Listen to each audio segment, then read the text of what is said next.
और देखो जितने भी बच्चे क्लास 10th में हैं 2026 में अपना सामाजिक विज्ञान का पेपर देने वाले हैं, तो उन सभी के सभी बच्चों के लिए आज की इस क्लास में हम लेकर के आ गए हैं 2026 का एकदम रियल मॉडल पेपर, जिसको हम कहेंगे सामाजिक विज्ञान का मॉडल पेपर। जितने भी बच्चे 2026 में यानी कि फरवरी 2026 में अपना सामाजिक विज्ञान का पेपर देंगे, तो उन सभी के सभी बच्चों के लिए आज की जो क्लास है वेरी वेरी मोस्ट इंपॉर्टेंट होने वाली है। क्योंकि मेरे जो आज हम लेकर के आए हैं 2026 का सामाजिक विज्ञान का एकदम रियल मॉडल पेपर, मेरे पैर पर जो पेपर देने जाओगे बिल्कुल सेम यही वाला मॉडल पेपर आप लोगों को दिया जाएगा, जिसका कोड है 801 DN। इस कोड को याद कर लेना, क्योंकि मेरे जो इतना ज़्यादा इंपॉर्टेंट मॉडल पेपर है मैं आप लोगों को कुछ बता भी नहीं सकता। इस मॉडल पेपर को तैयार करके आप लोग बोर्ड एग्जाम में आराम से 70 में 70 नंबर लाओगे, एक भी नंबर आपका नहीं कटेगा। मेरे बच्चों देखो बिल्कुल पूरा का पूरा मॉडल पेपर को याद करके चले जाना। इस मॉडल पेपर में जितने भी प्रश्न है मैं आप लोगों से 100% गारंटी ले रहा हूँ कि इस मॉडल पेपर में जितने भी प्रश्न है आप लोग अगर सभी के सभी प्रश्नों को तैयार कर लोगे तो मेरे बच्चों आप लोग इसी मॉडल पेपर से, जिस मॉडल पेपर को आप लोग देख रहे हैं, आप लोग मेरे बच्चों इसी मॉडल पेपर से बोर्ड एग्जाम में 70 में 70 नंबर लाओगे, एक भी नंबर नहीं कटेगा। 100% गारंटी के साथ पूरे के पूरे नंबर आएंगे। देखो मॉडल पेपर आप लोगों को यही वाला दिया जाएगा, जिसका कोड रहने वाला है 801 DN। आप देखो सबसे पहले हम बात करेंगे कि यहाँ पर आप लोगों का यहाँ पर अपना अनुक्रमांक लिखना है, जो यहाँ पर दिया है, यहाँ पर अपना अनुक्रमांक लिखना है, यहाँ पर अपना नाम लिखना है। तो ये आप लोगों को करना है, ये आप लोगों को सभी जगह करना है। यहाँ पर अपना अनुक्रमांक लिखना है, यहाँ पर अपना नाम लिख देना है। फिर इसके बाद जो मेरा पूर्णांक जो रहने का रहेगा वो हमारा 70 नंबर का पूर्णांक रहने वाला है। इस तरीके से देखो मिलाकर पूरा एकदम रियल मॉडल पेपर है, पूरा का पूरा तैयार करके चले जाओ, यहाँ से एक भी नंबर नहीं कटेगा आप लोगों का। आप देखो बात करते हैं आप लोगों का समय कितना है, समय 3 घंटे 15 मिनट, यानी कि 3 घंटे 15 मिनट में आप लोगों को पूरा का पूरा पेपर सॉल्व कर देना है, एक भी प्रश्न को नहीं छोड़ना है। 3 घंटे 15 मिनट में आप लोगों को अपना पूरा पेपर सॉल्व करना है। पूरा का पूरा पेपर मेरे बच्चों तैयार कर लो एकदम, सब पूरा का पूरा प्रश्न यहीं से आप लोगों को फंसेगा, एक भी नंबर नहीं कटेगा। आप लोगों का नोट देखो हमको दिया है कि नोट यानी कि प्रारंभ के 15 मिनट परीक्षार्थियों को प्रश्न पत्र पढ़ने के लिए निर्धारित है, यानी कि जो शुरुआती के जो 15 मिनट होंगे वो आप लोगों को प्रारंभ के 15 मिनट सबसे पहले आप लोगों को अपने पेपर को पढ़ लेना है कि पेपर में क्या क्या दिया है, क्या क्या नहीं दिया है। फिर इसके बाद हमारा निर्देश दिया है कि यह प्रश्न पत्र 2 खंडों में विभाजित होने वाला है, मतलब कि खंड आ और खंड बा में ये प्रश्न पत्र आप लोगों का विभाजित होने वाला है, तो इस बात का विशेष ध्यान रखना। अब देखो निर्देश नंबर 1 हो गया, निर्देश नंबर 2 को पढ़ेंगे कि प्रश्न पत्र के खंड आ में 20 नंबर का बहुविकल्पी प्रश्न भी पूछे गए हैं, यानी कि आप लोगों का जो प्रश्न जो खंड आ जो रहने वाला है मेरे पर जो खंड आ में आप लोगों से 20 नंबर का बहुविकल्पी प्रश्न भी पूछा जाएगा, तो इसको भी तैयार कर लेना। आप देखो बात करते हैं निर्देश नंबर 3 के बारे में कि प्रश्न पत्र के खंड बा में 50 नंबर का वर्णनात्मक प्रश्न भी पूछा गया है। तो इस तरीके से मिलाकर जैसा आप लोग यहाँ पर मॉडल पेपर को देख रहे हैं बिल्कुल सेम रियल ऐसा ही मॉडल पेपर आप लोगों को बोर्ड एग्जाम में दिया जाएगा। यही वाला मॉडल पेपर आप लोगों को बोर्ड एग्जाम में दिया जाएगा और आप लोगों को मेरे जो सॉल्व करने के लिए कहा जाएगा। देखो फरवरी में जैसे आप लोग पेपर देने जाते हो इस मॉडल पेपर को जरूर, यानी कि पेपर होने से पहले आप लोग मेरे पर जो इस मॉडल पेपर को देख करके चले जाना, क्योंकि अभी आप लोगों के पास बहुत समय है। अक्टूबर है, आप लोगों का पूरा अक्टूबर, पूरा नवंबर, पूरा दिसंबर, तो आप लोग 4 से 5 महीने में इस पूरे के पूरे मॉडल पेपर को तैयार कर लेना, पूरा का पूरा मॉडल पेपर याद कर लेना। अब निर्देश नंबर 4 पढ़ेंगे कि प्रश्न पत्र में पास होने के लिए कम से कम 23 नंबर लाने आवश्यक हैं। और निर्देश नंबर 5 देखेंगे कि सभी प्रश्नों के अंक उसके सम्मुख अंकित हैं, सभी प्रश्नों के अंक उसके सम्मुख अंकित कर दिए गए हैं। तो अब हम स्टार्ट करते हैं आप लोगों का खंड आ बहुविकल्पी प्रश्न, वो प्रश्न जो सीधा आप लोगों के पेपर में आएगी, यहाँ से एक भी प्रश्न नहीं कटेगा, 100% गारंटी के साथ मेरे जो एक भी नंबर आपका नहीं कटने वाला है। आप देखो यहाँ से स्टार्ट होता है आप लोगों का खंड आ बहुविकल्पी प्रश्न। तो अब आप लोग क्या करिए, सभी के सभी प्रश्नों को नोट करना स्टार्ट कर लो, तो या फिर मेरे जो आप लोग सभी के सभी प्रश्नों को याद कर लो, आज ही याद करके चले जाना। अब देखो मेरे बच्चों यहाँ से स्टार्ट होता है आप लोगों का बहुविकल्पी प्रश्न, जो कि इस तरीके से पूछा गया। देखो बहुविकल्पी प्रश्न है जो आप लोगों के पेपर में एक एक नंबर के बहुविकल्पी प्रश्न भी पूछे जाएंगे, जो कि इस तरीके से पूछे जाएंगे। सभी के सभी बहुविकल्पी प्रश्नों को याद करके चले जाना, मेरे जो एक भी बहुविकल्पी प्रश्न नहीं छूटेगा। सभी के सभी 20 के 20 प्रश्न आप लोगों को इस वीडियो से मिल जाएंगे। और जो बचा 50 नंबर आप लोगों का जो वर्णनात्मक प्रश्न जो बचा है 50 नंबर, वो भी आप लोगों का पक्का हो जाएगा। तो इस वीडियो से पूरा का पूरा आप लोगों का 70 में 70 नंबर पक्का होने वाला है। देखो प्रश्न नंबर 1 के बारे में बात करते हैं कि फ्रांस की क्रांति कब हुई थी। तो फ्रांस की क्रांति कब हुई थी, तो मेरे जो इसका राइट जवाब हो जाएगा, यानी कि 1789 में हुई थी। तो फ्रांस की क्रांति कब हुई, तो मेरे जो याद कर लेना कि 1789 में हमारी फ्रांस की क्रांति हुई थी। और प्रश्न नंबर 2 के बारे में बात करते हैं। प्रश्न नंबर 2 कह रहा है यहाँ पर कि इटली का एकीकरण कब पूरा हुआ था। मेरे पर जो प्रश्न नंबर 2 को देखेंगे, प्रश्न नंबर 2 कह रहा है कि नोट कर लेना, प्रश्न नंबर 2 को बहुत इंपॉर्टेंट है कि प्रश्न नंबर 2 कह रहा है कि इटली का एकीकरण कब पूरा हुआ था। तो मेरे जो इटली का एकीकरण जो है हमारा 1871 में पूरा हुआ था। तो इटली का एकीकरण जो है 1871 में पूरा हुआ था। प्रश्न नंबर 3 को देखेंगे। प्रश्न नंबर 3 देखो हमसे क्या करें कि राष्ट्रवाद का प्रारंभ किस देश से हुआ। राष्ट्रवाद का प्रारंभ किस देश हुआ, सभी के सभी प्रश्नों के अंक उसके सम्मुख अंकित हैं। देखो यहाँ पर आप लोगों के सामने दिख रहा है। तो और 70 में 70 नंबर पूरा पक्का होने वाला है। रियल मॉडल पेपर है आप लोगों का कि राष्ट्रवाद का प्रारंभ किस देश में हुआ, तो आप लोग नोट कर लो। इसका सही जवाब हो जाएगा फ्रांस। तो इसका राइट आंसर हो जाएगा फ्रांस हो जाएगा। प्रश्न नंबर 4 को देखेंगे कि प्रश्न नंबर 4 देखो हमसे क्या कह रहा है। प्रश्न नंबर 4 कह रहा है कि भारत में राष्ट्रपिता कहकर किसको संबोधित किया जाता है। ये भी हमारा 1 नंबर का बनेगा। यानी कि सभी के सभी प्रश्न 1 नंबर वाले हैं कि भारत में राष्ट्रपिता कहकर किसको संबोधित किया जाता है। तो मेरे पर जो आप लोग यहाँ पर महात्मा गांधी को याद कर लेना। जैसे ही प्रश्न पेपर में ये वाला प्रश्न आए तो आप लोगों को महात्मा गांधी को ही सही करना है। आप देखो बात करते हैं प्रश्न नंबर 5 के बारे में। प्रश्न नंबर 5 को देखेंगे क्या करा है कि मानव अधिकार दिवस किस दिन मनाया जाता है। Very very most important question है। पूरा पेपर रियल है, बस पूरा का पूरा पेपर पढ़ करके चले जाओ। मेरे तो आप लोग 70 में 70 नंबर छाप दोगे। एक भी नंबर नहीं कटेगा आप लोगों का, पूरा नंबर आएगा यहाँ से कि मानव अधिकार दिवस कब मनाते हैं। तो इसका सही जवाब हो जाएगा आप लोगों का 10 दिसंबर। तो मानव अधिकार दिवस मेरे पर जो 10 दिसंबर को मनाया जाता है। आप देखो बात करते हैं प्रश्न नंबर 6 के बारे में। प्रश्न नंबर 6 हमसे कह रहा है कि इनमें से किस राज्य में काली मृदा मुख्य रूप से पाई जाती है। तो काली मृदा किस राज्य में मुख्य रूप से पाई जाती है, तो मेरे जो 1 नंबर का ये भी प्रश्न आएगा। ऑप्शन नंबर 1 दिया है जम्मू कश्मीर, ऑप्शन नंबर 2 दिया है राजस्थान, ऑप्शन नंबर 3 दिया महाराष्ट्र, ऑप्शन नंबर 4 दिया झारखंड। तो इसका सही जवाब हो जाएगा महाराष्ट्र को सही कर देना। अब आप लोगों के सामने आ रहा है स्क्रीन पर अगला प्रश्न नंबर 7। प्रश्न नंबर 7 को देखेंगे कि प्रश्न नंबर 7 देखो हमसे क्या कर रहा है। प्रश्न नंबर 7 हमसे कह रहे हैं कि पर्वतों पर मृदा प्रदन का साधन क्या होता है। ऑप्शन नंबर 1 दिया पवन, ऑप्शन नंबर 2 दिया जल। तो मेरे जो इसका सही जवाब जल ही हो जाएगा। ये भी हमारा 1 नंबर का आएगा। तो यहाँ से आप लोगों के 7 नंबर पूरे पक्के हो चुके हैं। देखो ऑप्शन नंबर 3 हिमनद, ऑप्शन नंबर 4 पशुचारण। तो इसमें से ये तो हमारा इसका हमने आंसर बता ही दिया है कि इसका आंसर क्या होता है। अब देखो बात करते हैं प्रश्न नंबर 8 के बारे में। प्रश्न नंबर 8 हमसे कह रहे हैं कि भारत को विश्व की कुल वर्षा का कितना प्रतिशत भाग प्राप्त होता है। तो यहाँ पर हमसे प्रश्न भी पूछा गया कि भारत को विश्व की कुल वर्षा का कितना प्रतिशत भाग प्राप्त हुआ है। तो इसका सही जवाब हो जाएगा 4%। तो पेपर में जब ये प्रश्न है तो आप लोगों को 4% को सही करना है। फिर इसके बाद हम बात करते हैं प्रश्न नंबर 9 के बारे में। प्रश्न नंबर 9 को देखेंगे। प्रश्न नंबर 9 को देखेंगे। प्रश्न नंबर 9 क्या करें कि कौन सी फसल मुख्य रूप से जायद फसल का उदाहरण है। तो ऐसी कौन सी फसल है जो कि जायद फसल का उदाहरण है। तो मेरे पर जो ये भी प्रश्न हमारा 1 नंबर का आएगा। ऑप्शन नंबर 1 दिया है धान, ऑप्शन नंबर 2 दिया है चना, ऑप्शन नंबर 3 दिया है गेहूं, ऑप्शन नंबर 4 दिया है तरबूज।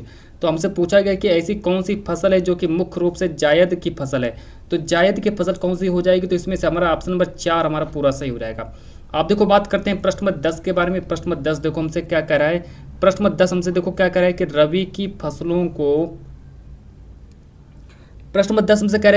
फसलों को बोने का सही समय क्या होता है। ये भी हमारा 1 नंबर का आएगा कि एक ऑप्शन दिया अक्टूबर से दिसंबर, ऑप्शन नंबर 2 दिया है मार्च से अप्रैल, ऑप्शन नंबर 3 दिया है कि यहाँ पर जून से जुलाई, ऑप्शन नंबर 4 दिया अगस्त से सितंबर। देखो ये प्रश्न नंबर हमारा 10 हुआ।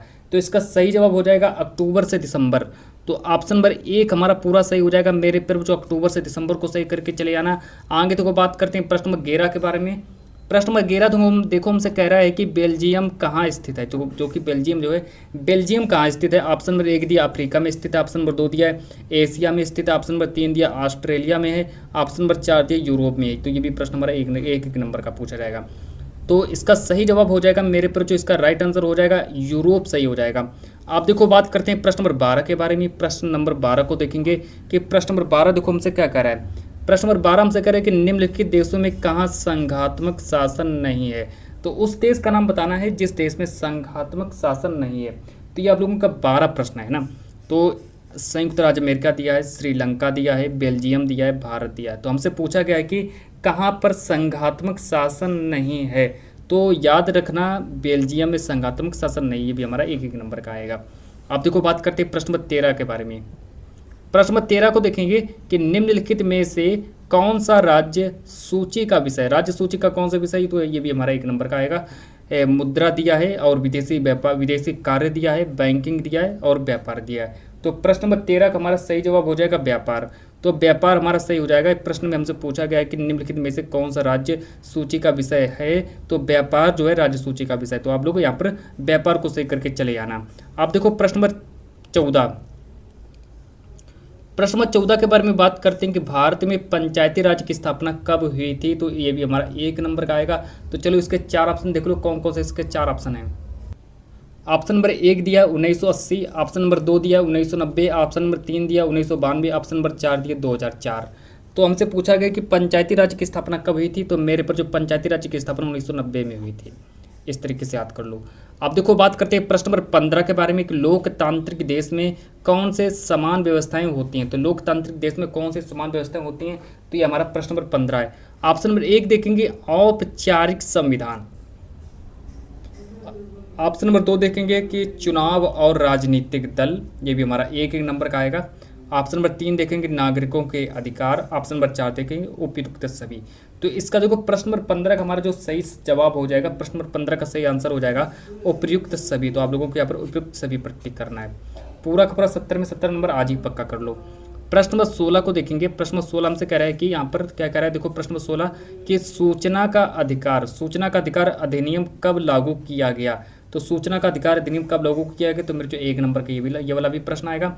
ऑप्शन नंबर 1 दिया 2005, ऑप्शन नंबर 2 दिया 1999, ऑप्शन नंबर 3 दिया 2010, ऑप्शन नंबर 4 दिया 2001। तो प्रश्न नंबर 16 का हमारा सही जवाब हो जाएगा 2005। तो जहाँ पर भी हमारा 2005 लिखा हो तो वही हमारा सही जवाब हो जाएगा। पूरा मॉडल पेपर सॉल्व करवा देंगे। प्रश्न नंबर 17 देखो क्या कह रहा है। प्रश्न नंबर 17 हमसे कह रहा है कि उपभोक्ता सुरक्षा अधिनियम, जो हमारा उपभोक्ता सुरक्षा अधिनियम जो है ये कब बना था। तो मेरे जो प्रश्न नंबर 1 ये वाला प्रश्न तो 1 नंबर का आएगा कि उपभोक्ता सुरक्षा अधिनियम कब बना था। तो देखो प्रश्न नंबर 17 का राइट आंसर हो जाएगा 1986 को सही करना, 1986 को सही करना। आगे देखो बात करते हैं प्रश्न नंबर 18 के बारे में।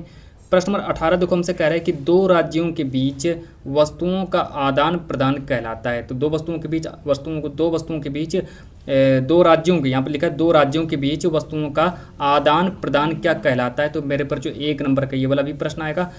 ऑप्शन नंबर 1 दिया राष्ट्रीय व्यापार, ऑप्शन नंबर 2 दिया अंतर्राष्ट्रीय व्यापार, ऑप्शन नंबर 3 दिया है यहाँ पर आंतरिक व्यापार, ऑप्शन नंबर 4 दिया वस्तु विनिमय। तो इसका देखो 1 नंबर का ये प्रश्न आएगा। तो यहाँ पर हमारा सही जवाब हो जाएगा आंतरिक व्यापार। तो आप लोगों को यहाँ पर आंतरिक व्यापार को सही करना है। प्रश्न नंबर 19 को देखेंगे। प्रश्न नंबर 19 देखो हमसे क्या कह रहा है। प्रश्न नंबर 19 हमसे कह रहा है मेरे पर बच्चों कि विश्व व्यापार संगठन का मुख्यालय कहाँ पर है। तो ये हमारा 1 नंबर का आएगा। तो विश्व व्यापार संगठन का मुख्यालय कहाँ है। तो ऑप्शन नंबर 1 दिया वाशिंगटन में है, ऑप्शन नंबर 2 दिया जिनीवा में है, ऑप्शन नंबर 3 दिया लंदन में है, ऑप्शन नंबर 4 दिया टोक्यो में है। तो विश्व व्यापार संगठन का मुख्यालय कहाँ है। तो यहाँ पर हमारा सही जवाब हो जाएगा जिनीवा में है। तो विश्व व्यापार संगठन का मुख्यालय जिनीवा में हो जाएगा। प्रश्न नंबर 20 देख लो क्या कर रहा है। प्रश्न नंबर 20 कह रहा है कि निम्न में से सार्वजनिक क्षेत्र में कौन नहीं है। तो सार्वजनिक क्षेत्र में किसको शामिल नहीं किया गया है। तो 1 नंबर का ये भी प्रश्न आएगा। तो ये देखो रेलवे दिया है, टिस्को दिया है, डाकघर दिया, रेसेल दिया है। तो इसका सही जवाब हो जाएगा रेलवे। तो देखो यहाँ से आप लोगों के ये 20 नंबर पूरे पक्के हो गए। 20 नंबर यही वाले 20 नंबर पूछे जाएंगे, इससे बार कोई 20 नंबर नहीं आएंगे। तो आप लोग इतना तैयार कर लो। अब चलो बात करते हैं वर्णनात्मक सेकंड, जिसमें से आप लोगों के 4-4 नंबर वाले और 6-6 नंबर वाले प्रश्न पूछे जाएंगे। तो उन प्रश्नों के बारे में बात करते हैं। अब देखो यहाँ से स्टार्ट होता है आप लोगों का खंड बा वर्णनात्मक प्रश्न। खंड बा वो भी कौन सा वर्णनात्मक प्रश्न स्टार्ट होता है, जो कि लघु उत्तरीय प्रश्न होंगे। तो लघु उत्तरीय प्रश्न सभी के सभी लघु उत्तरीय प्रश्न यही वाले पूछे जाएंगे, जो मैं आप लोगों को आज की इस क्लास में सॉल्व करवा रहा हूँ। तो लघु उत्तरीय प्रश्न देख लो कौन कौन से लघु उत्तरीय प्रश्न हैं जो कि आपके पेपर में आएंगे। तो 4-4 नंबर वाले 4 प्रश्न पूछे जाएंगे, यानी कि 16 नंबर का आप लोगों का लघु उत्तरीय प्रश्न पूछा जाएगा। तो देख लो कौन कौन से लघु उत्तरीय प्रश्न जो आपके पेपर में आएंगे। तो निम्न प्रश्नों के उत्तर लगभग आप लोगों को 80 शब्दों में आप लोगों को प्रश्नों के उत्तर देने हैं। तो पहला प्रश्न देखो क्या कर रहा है। पहला प्रश्न है कि भारतीय राष्ट्रवाद के उदय के 3 कार्य को लिखिए, मतलब 3 कार्य लिखो। तो भारतीय राष्ट्रवाद के 3 कार्य लिखो। तो ये हमारा 4 नंबर का आएगा। अगर आप लोगों को इसका आंसर नहीं याद है तो आप लोग इसका आंसर लिखना है। अथवा करके दिया है कि असहयोग आंदोलन के कारण तथा उसके प्रभावों का उल्लेख करो। तो 2 में से आप लोग एक आंसर करना है। 2 में से अगर आप लोगों को इसको याद है तो इसको कर देना, अगर आप लोगों को इसका आंसर याद है तो आप लोग इसका आंसर लिख देना। अब देखो आगे बात करते हैं प्रश्न नंबर 2 के बारे में। प्रश्न नंबर 2 देखो कि मृदा अपरदन का क्या अभिप्राय है, इस समस्या के समाधान हेतु कोई चार उपाय बताइए। तो मृदा अपरदन से क्या अभिप्राय, इस समस्या को समाधान तो कोई 4 उपाय बताइए। तो 4 उपाय आप लोग लिख सकते हैं। 4 नंबर का प्रश्न आएगा। एक अथवा करके दिया, अगर आप लोगों को इसका उत्तर नहीं आता है तो एक मौका आप लोगों को दिया गया है कि जल संरक्षण के लिए अपनाए गए किन्हीं 6 उपायों का वर्णन कीजिए। 6 उपाय बताने। अगर आप लोगों को इसका आंसर नहीं याद है तो आप लोग इसका आंसर भी लिख सकते हो, मतलब 2 में से एक का आंसर करना है। नोट कर लो इसको, सबको नोट कर लो, नोट करते चलो। प्रश्न नंबर 3 को देखेंगे। प्रश्न नंबर 3 देखो हमसे क्या कह रहा है कि सत्ता की साझेदारी लोकतंत्र की आत्मा है। जो सत्ता की जो साझेदारी है वो लोकतंत्र की आत्मा है, इस कथन की विवेचना कीजिए। तो 4 नंबर के ये भी प्रश्न हमारा आएगा। और अथवा करके दिया है, अगर आप लोगों को इसका आंसर नहीं है तो आप लोग इसका भी आंसर लिख सकते हो कि भारत में केंद्र और राज्यों के बीच सत्ता के बंटवारे में किन्हीं 3 विशेषताओं का वर्णन कीजिए। तो 4 नंबर वाले प्रश्न आएंगे। इसके बाद देखो हमारा अगला प्रश्न है, प्रश्न नंबर 4 देख लो कि आर्थिक तथा अनार्थिक क्रिया में अंतर बताएं, अंतर के केवल 2 बिंदु लिखें। तो यह भी हमारा 4 नंबर का बनेगा। अथवा करके दिया, अगर आप लोगों को इसका उत्तर नहीं याद है तो आप लोग इसका भी उत्तर लिख सकते हो कि तृतीयक क्षेत्र क्या है, इसकी विशेषताओं की समीक्षा कीजिए। तो यहाँ से आप लोगों का लघुत्तरीय प्रश्न पूर्ण रूप से समाप्त होता है। लघुत्तरीय प्रश्न आप लोगों के इतने ही लघुत्तरीय प्रश्न बनते हैं बस, है ना। तो अब स्टार्ट होता है आप लोगों का यहाँ पर वर्णात्मक सेकंड। वर्णात्मक सेकंड देखो जो कि आप लोगों के पेपर में 6 नंबर वाले प्रश्न बनेंगे। तो वर्णात्मक प्रश्न यानी कि 6 नंबर वाले प्रश्न देख लो, जिनका उत्तर आप लोगों को कम से कम 150 से 180 शब्दों में लिखना होता है। अब यहाँ पर स्टार्ट होता है आप लोगों का विस्तृत उत्तरीय प्रश्न। विस्तृत उत्तरीय प्रश्न यानी कि 6 नंबर वाले प्रश्नों के बारे में बात करेंगे। सभी के सभी प्रश्नों को नोट कर लेना। देखो सभी प्रश्नों को उत्तर आप लोगों को 150 यानी कि 150 से आप लोगों को 180 शब्दों में लिखना होता है। तो इतने आप लोगों को लिखना होता है। पहला प्रश्न है कि यहाँ पर कि भारत में तृतीयक क्षेत्र का क्या महत्व है। भारत में तृतीयक क्षेत्र का महत्व बढ़ने के कोई 3 कारण लिखिए। Very very most important question है। और अथवा करके दिया है, 6 नंबर का आएगा। अथवा करके दिया है यहाँ पर मेरे प्यारे बच्चों की संगठित तथा असंगठित कार्य क्षेत्र, यहाँ पर लिखा असंगठित, संगठित तथा असंगठित कार्य क्षेत्र में अंतर को स्पष्ट कीजिए। भी हमारा 6 नंबर का बनेगा। 2 में से आप लोग इसका करो या फिर इसका आंसर लिखो। 2 में से एक का आंसर लिखना है। अब देखो बात करते हैं प्रश्न 2 के बारे में। प्रश्न 2 हमसे करें कि लोकतंत्र किस तरह उत्तरदायी जिम्मेवार और वैध सरकार का गठन करता है। तो लोकतंत्र जो है किस तरह उत्तरदायी जिम्मेवार और वैध सरकार का गठन करता है। तो मेरे जो 6 नंबर का ये प्रश्न आएगा। और यहाँ पर अथवा करके दिया है, अगर आप लोगों को इसका उत्तर नहीं याद है तो आप लोग इसका भी उत्तर लिख सकते हो कि भारत में राष्ट्रवाद के उदय के प्रमुख कारण क्या थे। तो आप लोग इसका जवाब भी लिख सकते हो। 2 में से आप लोगों को एक करना होगा। अब देखो बात करते हैं प्रश्न नंबर 3 के बारे में। प्रश्न नंबर 3 जो है 6 नंबर का प्रश्न नंबर 3 पूछा जाएगा। तो 6 नंबर प्रश्नों के अंक उसके सम्मुख अंकित किए गए हैं कि पर्यावरण प्रदूषण से आप क्या समझते हैं। उद्योगों से भारत के पर्यावरण पर होने वाले प्रभाव पर प्रकाश डालिए। तो पर्यावरण प्रदूषण की सबसे पहले परिभाषा लिखनी है और परिभाषा के 2 नंबर मिलेंगे। और फिर उद्योगों से भारत के पर्यावरण होने वाले प्रभाव लिखिए। तो जब आप उसके प्रभाव लिखेंगे तो आप लोगों को 4 नंबर मिलेंगे। इस तरीके से मिलाकर आप लोगों को पूरा 6 नंबर मिलेगा। अथवा करके दिया, अगर आप लोगों को इसका उत्तर नहीं याद है तो आप लोग इसका भी उत्तर लिख सकते हो कि मृदा अपरदन के रोकने के उपायों का वर्णन कीजिए। इसका उत्तर आप लोग लिख सकते हो। तो ये भी हमारा 6 ही नंबर का पूछा जाएगा। अब देखो आगे बात करते हैं प्रश्न नंबर 4 के बारे में। प्रश्न नंबर 4 कह रहे हैं मेरे प्यारे बच्चों की ब्रेटन वुड्स समझौते के कार्य तथा उद्देश्यों का उल्लेख करें। फिर कह रहे हैं कि ब्रेटन वुड्स ट्विन किसे कहा जाता है, उत्तर लिखिए। ये भी हमारा 6 नंबर का बनेगा। अथवा करके दिया है कि भारतीय अर्थव्यवस्था पर महामंदी के किन्हीं 3 प्रभावों का उल्लेख करो। तो 2 में से आप लोगों को एक का उत्तर लिखना पड़ेगा। तो आप लोग एक का उत्तर लिख सकते हो। तो यहाँ से आप लोगों का वर्णात्मक सेकंड आप लोगों का समाप्त होता है। वर्णात्मक सेकंड आप लोगों का समाप्त होता है। अब स्टार्ट होता है आप लोगों का मानचित्रकार। देखो आप लोगों का मानचित्रकार स्टार्ट होगा और आपके पेपर में मेरे पर जो मानचित्रकार जो है 10 नंबर का मानचित्रकार भी पूछा जाएगा। तो चलो बताते हैं कि आप लोगों को मानचित्र में कौन कौन से प्रश्न भी पूछे जाएंगे। तो वो मानचित्र के सभी प्रश्न देख लो और याद करके चले जाओ। यहाँ से देखो आप लोगों का स्टार्ट होता है मानचित्र संबंधी प्रश्न। तो मानचित्र संबंधी प्रश्न आप लोगों के यहाँ से स्टार्ट होते हैं। निर्देश, सबसे पहले निर्देश को पढ़ेंगे कि प्रश्न संख्या 9A, प्रश्न संख्या जो 9A जो है तथा 9B मानचित्र से संबंधित है। अब देखो 9A जो रहने वाला है, 9A में हमारे हिस्ट्री के प्रश्न दिए गए। मतलब कि हिस्ट्री का मतलब होता है मेरे पर बच्चों इतिहास। तो इतिहास के 5 प्रश्न होंगे प्रश्न 9A में। और 9B की अगर हम बात करें तो 9B में हमारा यहाँ पर जियोग्राफी की, जिसको हम भूगोल कहते हैं, भूगोल में हमारे 5 प्रश्न दिए गए हैं। तो 9B में हमारे 5 प्रश्न दिए गए हैं, हिस्ट्री में 5 प्रश्न और भूगोल के 5 प्रश्न। इस तरीके से मिलाकर आप लोग का 10 नंबर बनेगा। तो चलो किस बात की देरी, अब सभी के सभी प्रश्नों को नोट कर लीजिए। सबसे पहले 9A को देखेंगे। 9A मतलब हिस्ट्री के बारे में बात करेंगे। तो 9A को देखेंगे, हिस्ट्री के बारे में बात करेंगे कि निम्नलिखित स्थानों को भारत के दिए गए रेखा मानचित्र में चिन्ह द्वारा नाम सहित दर्शाइए। सही नाम तथा सही अंकन के लिए 1/2 + 1/2 अंक निर्धारित है। मतलब कि आप लोगों को बोर्ड एग्जाम में ही मानचित्र दिया जाएगा, है ना। तो बोर्ड एग्जाम में आप लोगों को मानचित्र दिया जाएगा, फिर आप लोगों से 5 प्रश्न पूछे जाएंगे, फिर आप लोगों को क्या करना है कि मानचित्र में दर्शाना है, मानचित्र को भरना है और मानचित्र में दर्शाना है कि कहाँ पर क्या हुआ था। पहला प्रश्न है कि वह स्थान जहाँ चौरी चौरा कांड हुआ, तो इसको आप लोगों को मानचित्र में दर्शाना है। प्रश्न नंबर 2 हमसे कह रहा है कि वह स्थान जहाँ प्रसिद्ध स्वर्ण मंदिर स्थित है, तो स्वर्ण मंदिर कहाँ स्थित है, तो इसको हमें मानचित्र में दर्शाना है ना। तो इन सबको याद करके चले जाओ। प्रश्न नंबर 3 हमसे कह रहे हैं कि उत्तर प्रदेश का वह स्थान जहाँ से असहयोग आंदोलन की शुरुआत हुई, तो हमें उत्तर प्रदेश का वह स्थान बताना है जहाँ से असहयोग आंदोलन की शुरुआत हुई थी, है ना। तो इस तरह आप लोग कर सकते हैं। प्रश्न नंबर 4 को देखेंगे कि वह स्थान जहाँ से 1920 में असहयोग आंदोलन का उद्घोष हुआ, तो ये हमारा प्रश्न नंबर 4 हुआ। तो ये सभी के सभी प्रश्न आप लोगों को मानचित्र में भरने होंगे। प्रश्न नंबर 5 देखो कि गुजरात का वह स्थान जहाँ किसानों ने सत्याग्रह आंदोलन किया था, तो गुजरात का वह स्थान बताना जहाँ पर किसानों ने मतलब सत्याग्रह आंदोलन किया था। तो ये आप लोगों के 5 प्रश्न जो थे मानचित्र के समाप्त होते हैं। अब स्टार्ट होता है आप लोगों का 9B। 9B जो है, 9B में हमारे भूगोल के प्रश्न होंगे। 9B में हमारे भूगोल के प्रश्न होंगे, जो कि 5 नंबर का भूगोल भी पूछा जाएगा। पहला प्रश्न है मानचित्र। जब आप लोगों को दिया जाएगा मानचित्र में, आप लोगों को इस तरीके का मानचित्र होता है, तो इसमें से आप लोगों को चिन्ह द्वारा दर्शाना कि जो राजस्थान की राजधानी का होती है, राजस्थान की राजधानी को मतलब इस प्रकार के चिन्ह द्वारा नाम सहित दर्शाना है। तो आप लोग दर्शा सकते हैं जैसे आप लोगों को मानचित्र दिया जाए।